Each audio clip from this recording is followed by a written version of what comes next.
I find when you put people under a lot of pressure, I don't know that they necessarily think clearly under those circumstances. When they're really stressed, sometimes people just get things wrong. You need to be in a relaxed state to really let your mind have sufficient creativity to really wrap your brain around it in a useful way. We're both interviewing each other, and they might decide that they don't like the way I approach things, and that's fine too, right? I want them to walk away from the interview feeling like that went pretty well so that they can be confident for the next interview they go in, that they can be confident that interview.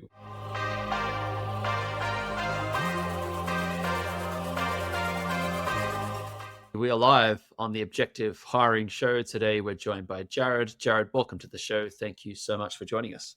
Well, thank you for having me. It is absolutely our pleasure. I'm pumped to speak to you today. And I think what would be a nice place to start is to hear just a little bit about yourself. Who are we speaking to today? Sure. Well, my name is Jared Teslow. I'm currently the Chief Data and Analytics Officer at Pendrick Capital Partners. We are a debt purchaser we're a debt purchaser headquartered in the Dallas area, and we generally buy medical debt and collect on medical debt. We use a lot of analytics throughout our organization. We consider ourselves to be fairly data centric, fairly data forward organization. I've been with Pendrick for just under 2 years. I started in March of 2023. Uh, just this close to my 2 year mark. It's coming up rapidly. Um, and yeah, before that, I was with Capital One and had a very data centric career. I was a data science manager for Capital One for a great many years. Yeah, that's a bit about myself. That's great to get that intro. And I'm sure a big part of your career has been hiring and hiring really good people. And obviously, a key element of that is interviewing. Still, it is today. Maybe it won't be in 5 or 10 years, but we'll see. But still, interviews are essential in finding and selecting the right person. So I'd love to kind of dive into interviews and starting with thinking about just the environment of the interview. Because I feel like there's always this sense of both sides almost being on guard a little bit and not necessarily giving you the full truth, the interviewer, the interviewee. Do you try to make the candidate feel comfortable and relax into it, or do you like a bit of pressure and see how they react to that? How do you view setting up that interview environment? Well, that's a good point. Generally, I view the point of an interview is to get an idea of how you think about problems.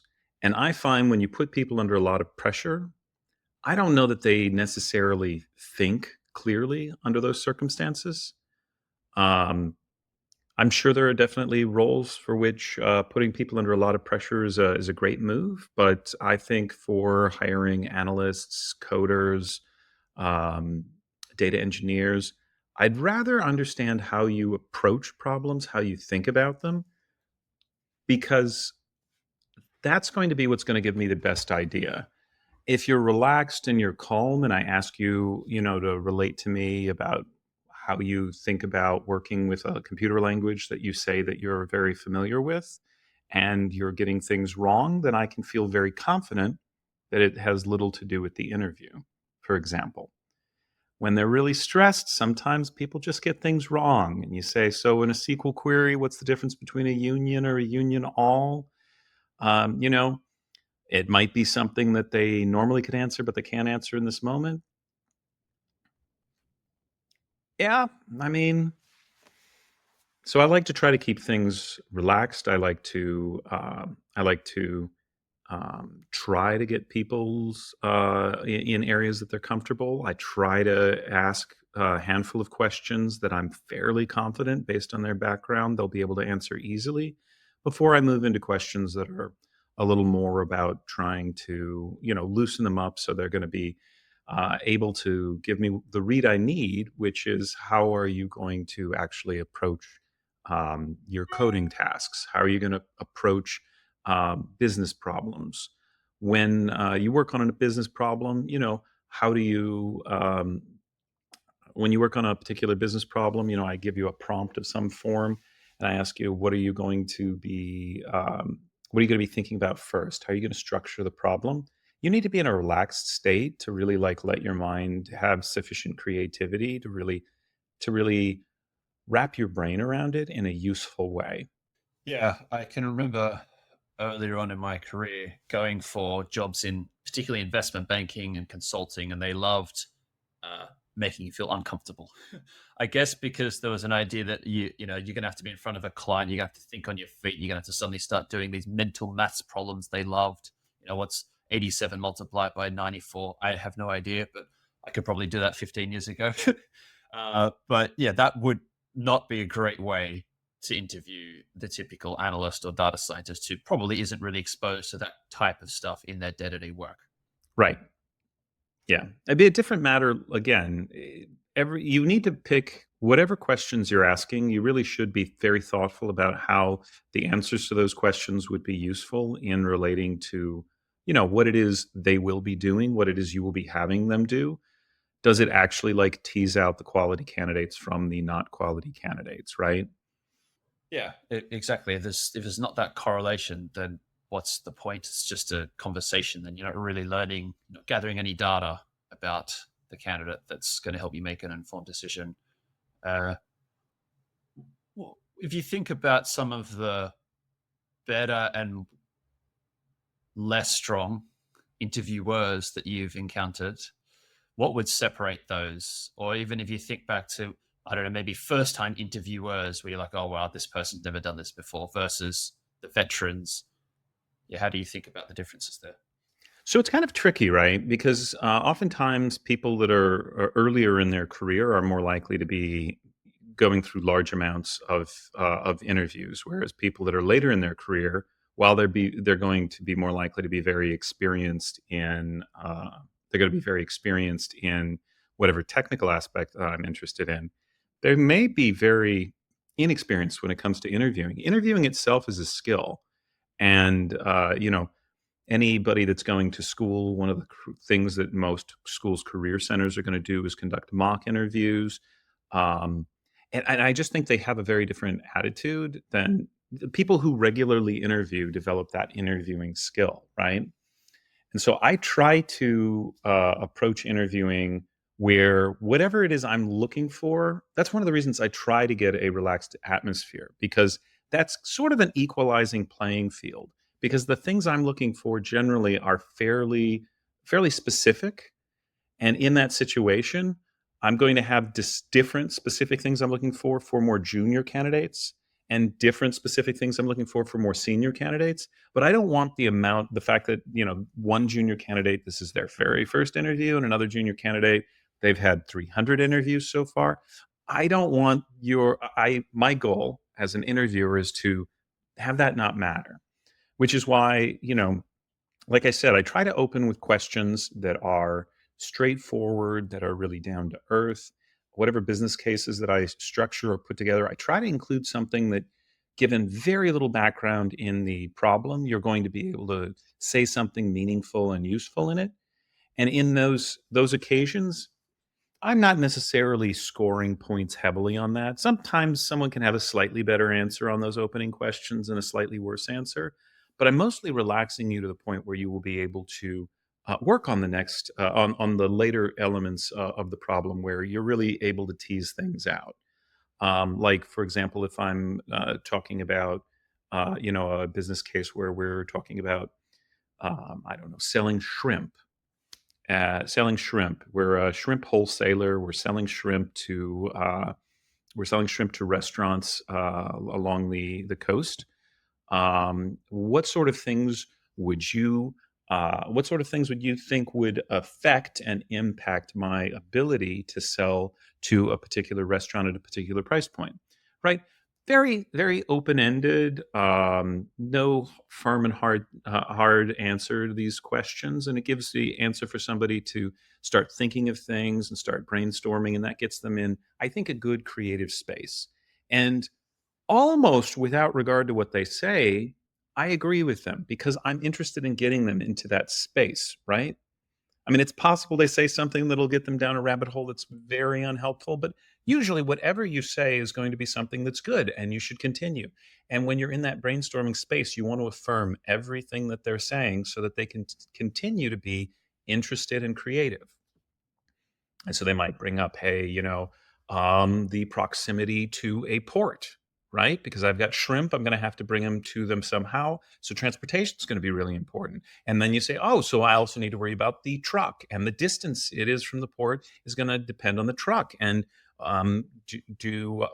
if I work out of a handful of ports, is that going to be less expensive or more expensive? And it just continues on. I made this up, by the way. I've never done that particular example, but once again, I mean, this is how you get people, in my opinion, in a relaxed environment. And if I'm asking these sort of questions and they're getting really uncomfortable, I then will sometimes ask them another question that's even maybe easier per se, or I'll tweak up the following question, because the whole point of those initial elements is to get them in a headspace where I can ask them questions that have to do with math, questions that have to do with structuring a word problem type answer, constructing an actual how do you approach. So now that we've decided that we're going to be working out of the port of New Orleans because it's close proximity to all of these different areas that shrimp are very prevalent. Right, it's not too far from Houston. It's really close to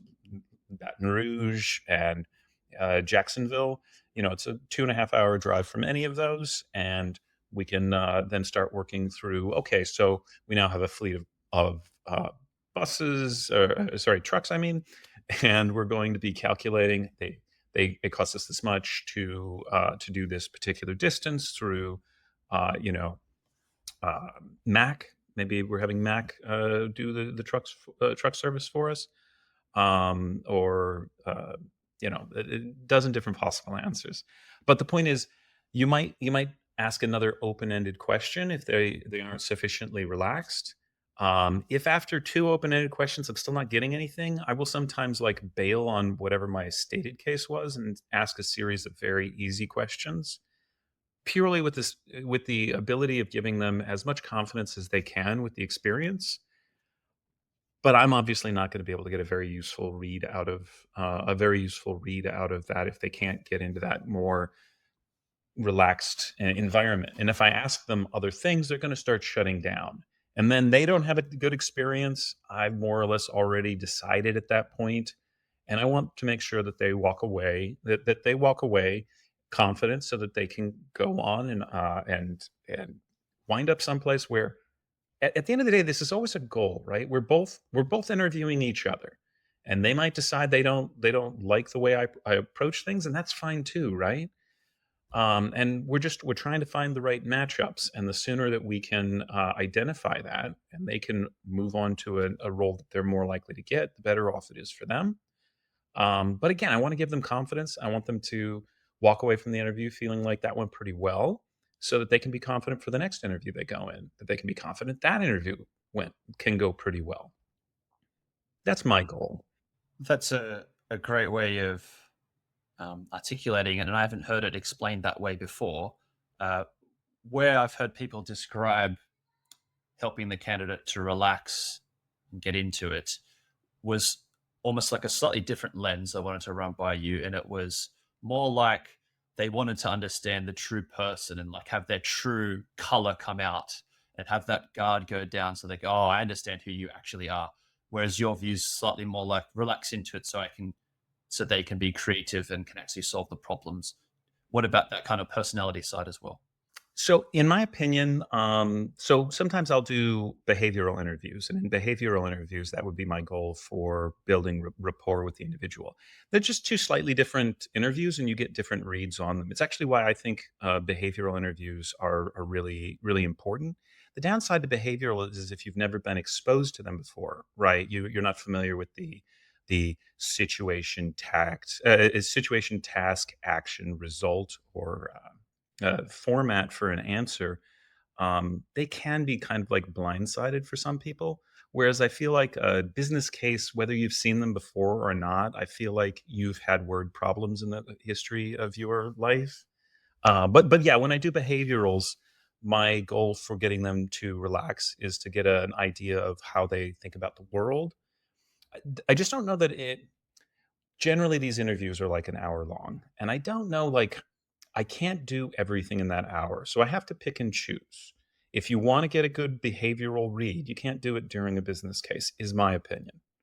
Maybe I'll get an idea of what you want at the end of every interview. I try to save 5 to 10 minutes at the end for them to ask me a question. I try to save 5 to 10 minutes for me to, let them know about maybe something that I'm interested in, independent of work. Sometimes I'll do that at the beginning. Sometimes I'll do that at the end. It just depends.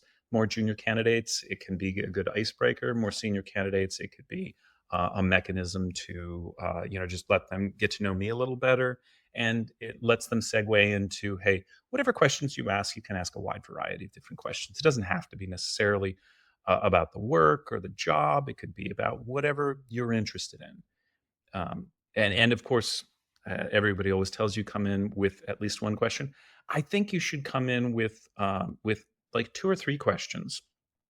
You should have a question about the business to the best of your ability. You should have a question, at least one question about the job you're looking at.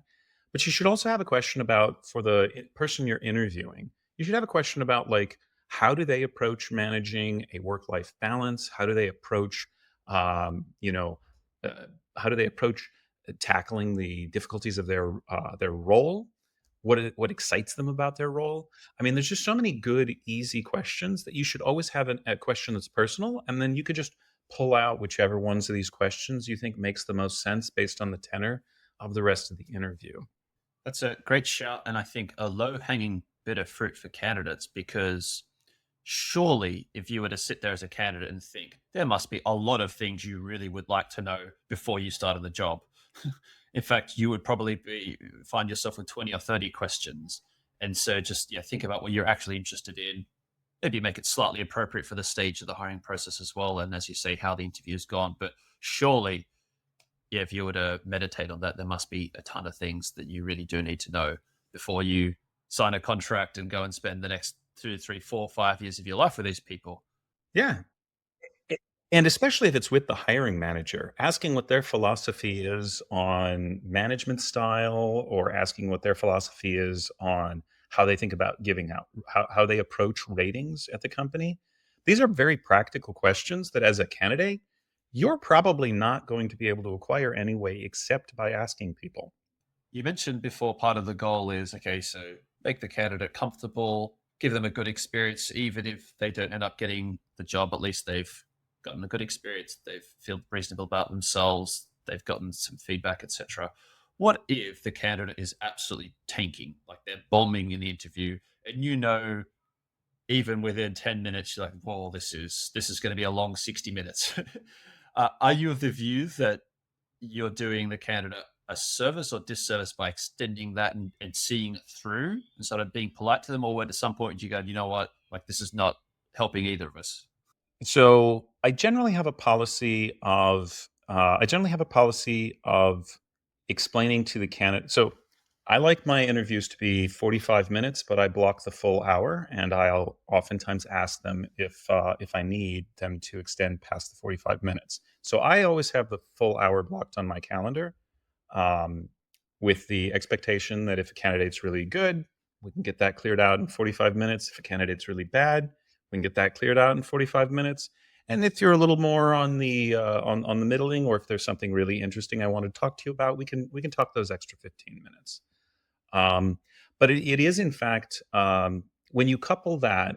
So again, I like mine to be 45 minutes with the possibility of extending to an hour, and I like to explain who I am. I like to ask them who they are, and then I like to explain the role. That's going to take 15 minutes. I've never seen a candidate bomb so hard that we couldn't get through 20 minutes, because, as I said, I like 10 minutes to ask something, to bring up something relaxed about myself maybe later on, give them a little bit more time to ask questions. I've never seen a candidate bomb quite that hard, except in person. In person, I've had people bomb that hard. but I've never over Zoom had anybody bomb that hard. How I would approach it is I would probably ask increasingly open-ended questions. I might shift it over to more of a less of a business case, more of a behavioral style interview where I'd ask questions that again, there's no wrong answer to tell me about a time that you had to deal with something stressful in your work environment and how you approach that. Right. Once again, I mean, it's very difficult to it's very difficult to not wind up in a situation where you can get 20 minutes where you have an open-ended question and you're able to transition into a behavioral if you absolutely need to. Some people say, well, then I can't compare two candidates. Any candidate that I'm doing this for, I've got a pretty solid idea of what their rating is. And it's not a two thumbs up. Is that what you're saying?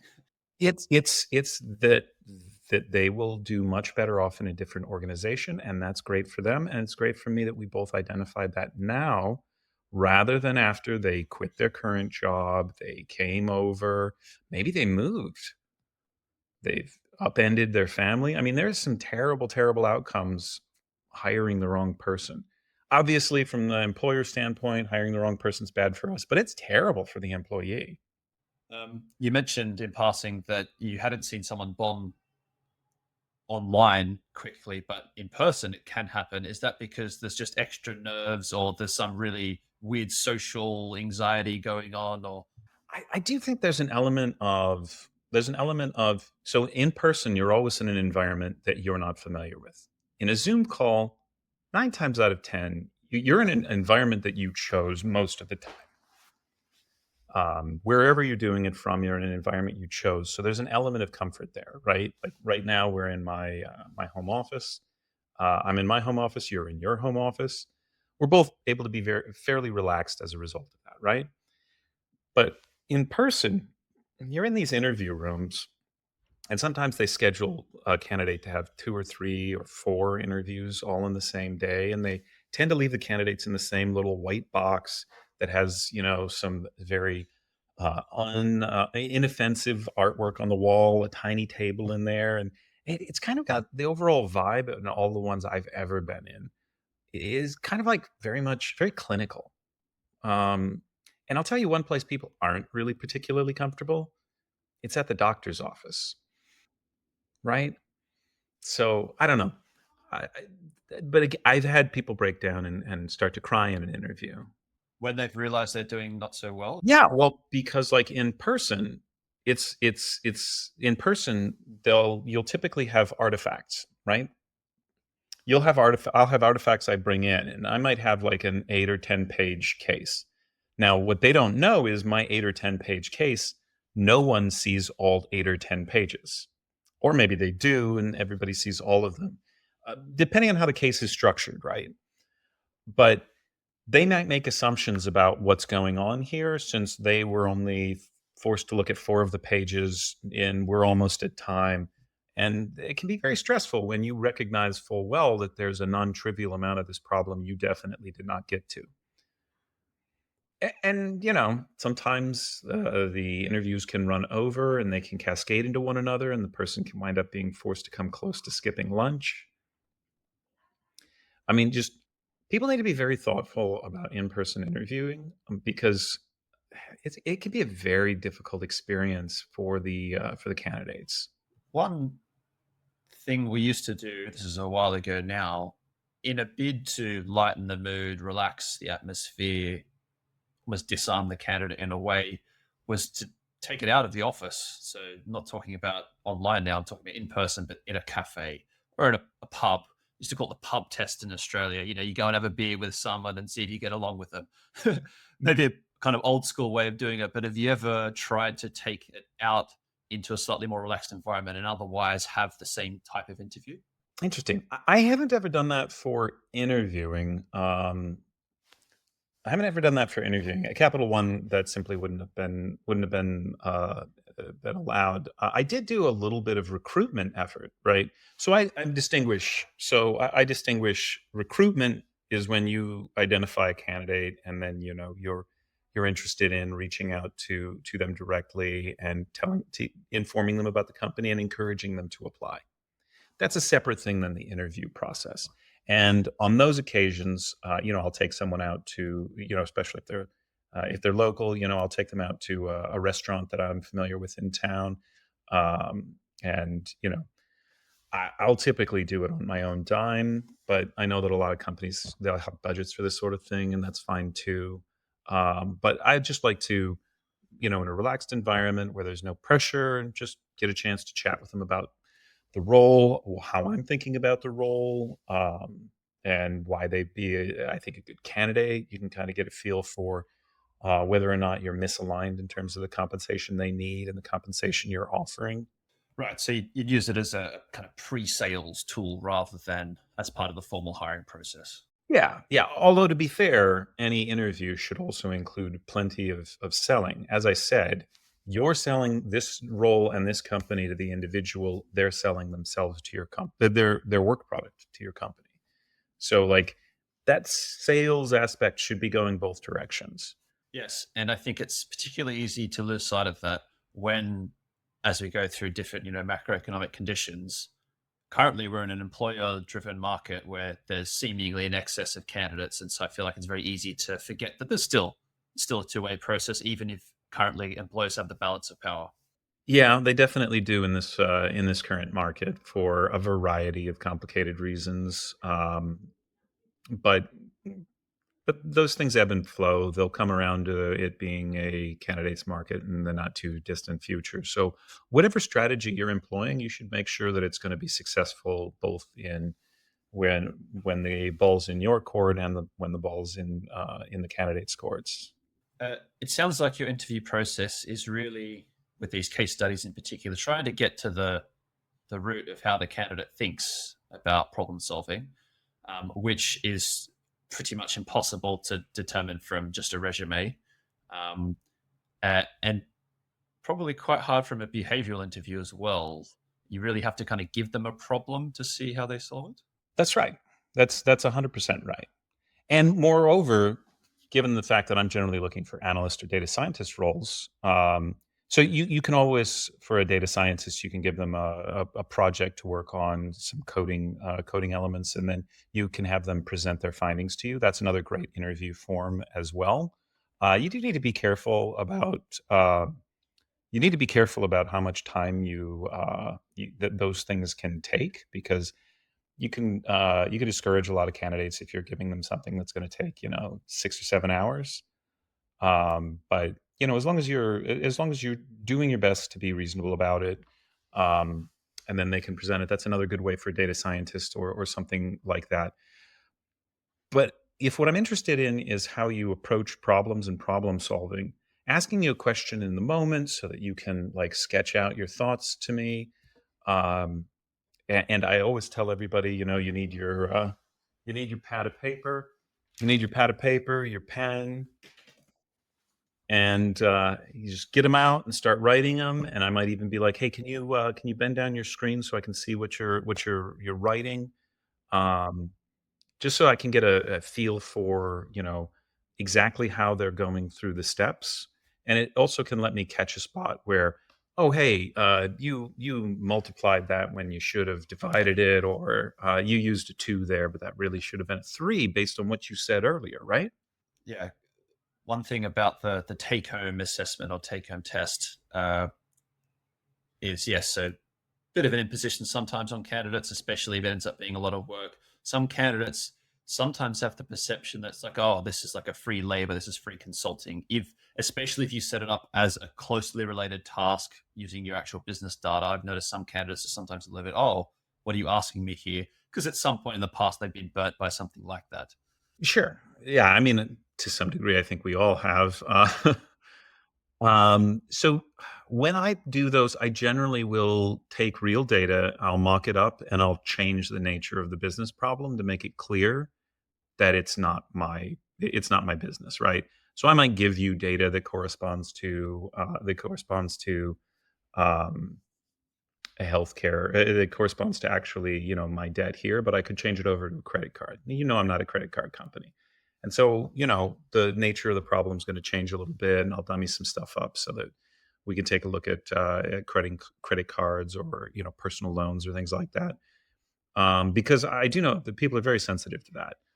I'll also tell you that based on the amount of work it is comparing candidates, that's not a useful tool in my opinion. Like, to actually do that, to actually try to get work out of them is very difficult, because I it's very difficult for me to compare two candidates that receive two different rubrics, right? Because if I give candidate A problem, and I give candidate B a different or the same problem that I don't know the answer to, I'm not going to get anything useful out of that, right? I'm not going to be asking the right questions. How do I decide whether candidate A's is better or candidate B's is better? Maybe B's just better at putting together a presentation. I feel like the biggest upside of your take home kind of project, especially if it ends with then presenting it back to you where you can really dig into the details, is at least you've seen some output, some actual work that they've done, which even in a case study interview, because they're talking through things, is not quite the same as actually writing some code, building a product, shipping something. So is there some loss with not doing a take home project? Is there like a slightly higher risk? Well, so it depends on what role I'm hiring for. If I'm hiring for a role that has a non-trivial amount of actual coding, that coding is not something that they're going to be running generally pre-done scripts or something. If they're going to need to be generating stuff, I do like to have something that'll let me assess their ability to code. And for that, you can always create a toy problem. There's a million different toy problems that are already out there. Those aren't great choices because candidates can look them up, but you can look at them, take a look at them. You can create your own based on them, right? I'm not saying build a program to calculate the number of ping pong balls you can fit in a 747, but there are useful things that you can do. Like, you can have them put together an amortization schedule in Python, right? There's tons of resources on how to go about doing that. Nobody's bothered actually coding that up in Python because there are so many good resources for it elsewhere. And you've got a simple problem that they can take a look. They can compare it to, Excel's got a great implementation of that. You could have them code up something in Python in order to calculate the internal rate of return, right? Just practical things that are like useful-ish, that would get you a feel for how well they can code. If you're looking for how well they can model, you're going to need to give them a data set. In which case, you're going to need to say, okay, so this is your data set. You can pick an existing data set if you want, right? So you've got the Boston the Boston demographics data that's available. There's tons of census stuff that you can pluck out if you don't feel like using your own internal stuff. Pick a target, tie that loosely to a business problem, and let them build you a predictive model that's estimating that. Or if you're interested in seeing how they do on a large language model, you can have them get the corpus of the complete works of William Shakespeare, and when I start a line, have them predict what the next portion of the line will be, and we can do that live in the interview. Right?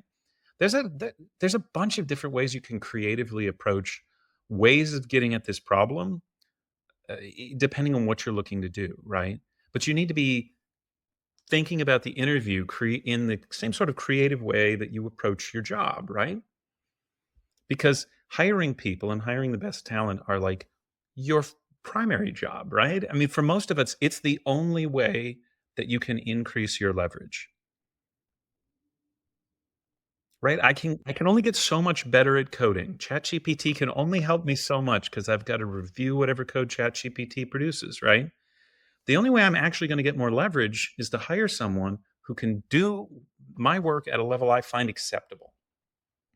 That's the only way that I can. If I don't find it acceptable, I'm going to be spending all my time fixing their work, and that's fine while I'm training them. But if they never get to the point past that, then this was a terrible hire. Speaking of terrible hires, I mean, I've got my fair share over the years. I can tell you that the first two hires I ever made quit within a week. So that you can't get off to a worse start than that in your hiring record, I would say. Unless you get three. In my defense, I don't think I was the primary cause of them quitting. I invited them into what I'd call an Excel hell environment that was ridiculously tedious manual garbage, which they immediately noticed and thought, no, no, thank you. And my mistake was overselling the job, not being honest enough at the kind of grunt work that we'd have to bash through in the first 3 to 6 months. And we kind of pitched it as this fancy thing, and it wasn't, which was a mistake I learned. Yeah. So when I mentioned that I sell them on the role, you have to sell them on the actual role, the role they're going to be working on, right? You can't sell them on the direction you want to take the role. You can always tell them where the role is. You can tell them where you want to take the role, but be very crisp about the delta between those two, right? The role is here. As you become more experienced, we'll be able to open up time for you to do X, Y, Z. But until then, you've got to live with the role. You've got to sell the role on what it is, because as you know, otherwise they'll come in, they'll see that it's a large gap between what you were promised, and they'll leave. And now you better hope that your second choice hasn't picked a different job. Exactly. And in our example, uh, that was restarting the whole process again, you know, because, the people have notice periods. So the second or third choice from 2 months ago, they've moved on with their lives. And so, yeah, it was a harsh but useful lesson that I learnt to not overpitch things. I personally feel like hiring would be a lot more effective if both parties were sort of as brutally honest with each other as early as possible in the process. Do you agree with that? I think there's some truth to that. I don't know that you necessarily need to brutal honesty. To be clear, should be both brutally honest about the good points and brutally honest about the bad points. I feel like a lot of people, when they hear brutally honest, they think that it's only an obligation to share the things that are bad, which is not true. Like, you need to be brutally honest on both sections, right? Don't sugarcoat the bad, but don't sugarcoat the good either, right? Or whatever. Don't undersell the good. Like, to the extent there's positives, you need to be crystal clear about what those positives are. Um, because again, this is the environment they're going in. It's kind of like one of my big annoyances is when is when people don't share their salary range. Like, you have some idea of what you're going to pay for this role. Not sharing the salary is only going to wind up running the risk, in my opinion, of you hiring someone at a wildly different rate than someone else that's already got that job inside your company. And they will find out. People share their salaries. And when they find out whether candidate A or candidate B, the one that's already here, if this person's getting paid a whole lot more, you're going to be answering the question to that employee why the new guy is paid more or why the old guy is paid more. Yeah. You're always are going to be answering that question. And if you don't have a really good answer for it, it's going to create an enormous amount of dissatisfaction. And to be fair, any disparity is always going to result in some amount of dissatisfaction, but sometimes there's good reasons, right? Hiring somebody straight out of school and they get 2 years of experience, and so they kind of know the job well, and I might bring on a PhD to the team. There's going to be a disparity in pay there. But once again, like, it's all just assume they're going to ask you the question of why the pay difference is there, and the answer that you weren't a very good negotiator is never going to sit well with people.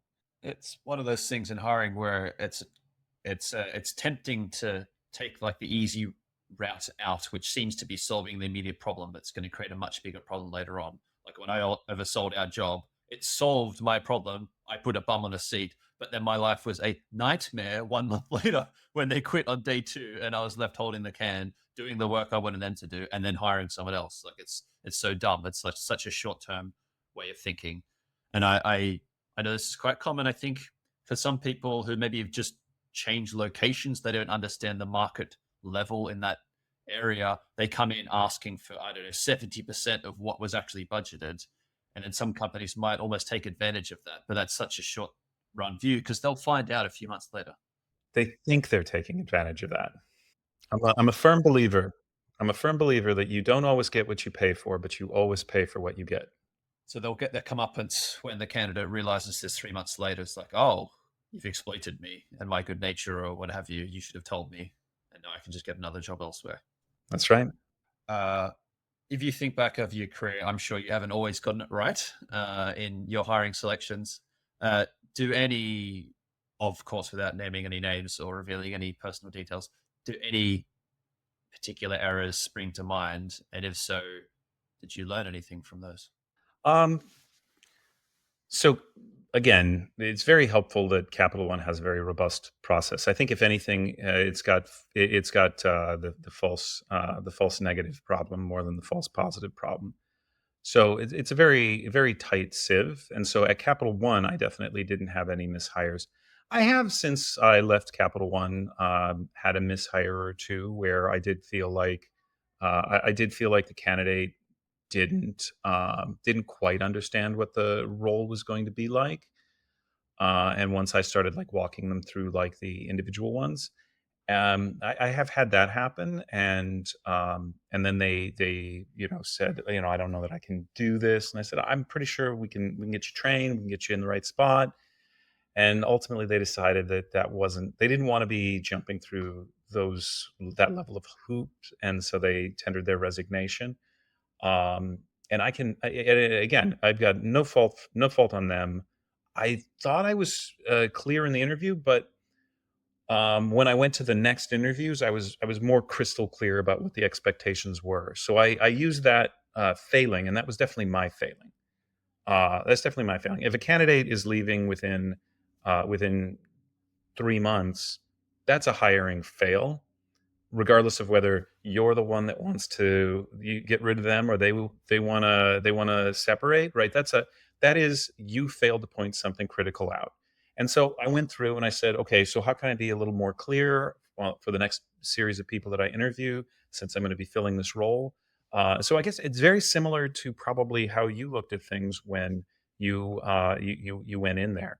In my instance, I was a lot clearer about the nature of the problems. And then I also added a little touchstone at the end of the interview, letting them know that the sort of things they did in this problem are going to be very comparable, although not identical, to what they'd be doing in the work. So if this makes you feel really uncomfortable, this might not be the right role for you. You mentioned passing a moment ago that at Capital One, at least, it wasn't really a false positive problem. Like by the time you'd hired the person, they jumped through enough hoops, you'd analyzed them enough, you were pretty confident they were good. It was more of a false negative problems. That is what missing out on some great candidates potentially. Was that at the resume stage or anywhere else? Maybe they had a bad day. The system that Capital One has is willing to accept false negatives to reduce the false positives. Right? You're always choosing because if you think about it, the penalty for a bad hire is so much higher than the penalty for not getting a quality candidate. Now, again, it's great to get the absolute best possible candidates, but there are a lot of great candidates out there. And if you're seeing something like 400 people in a role and I don't get the number one best person, I get the number 4 or 5, I'm still doing pretty well. That's an outstanding candidate. So as long as your process is in general not weeding people out needlessly, and definitely you don't want them weeding them out for bad reasons, right? You don't want to weed out all of the people that are left-handed, for example, or things that similarly a person cannot control. I've got an interesting anecdote here. So, someone in our team used to run a large engineering function, and he just joined this business, and the HR team was posting the job ads for some software engineers he was hiring. And their expectation was that they do the first few layers of screening and filtering of the resume and the first kind of phone screen, which is fairly typical.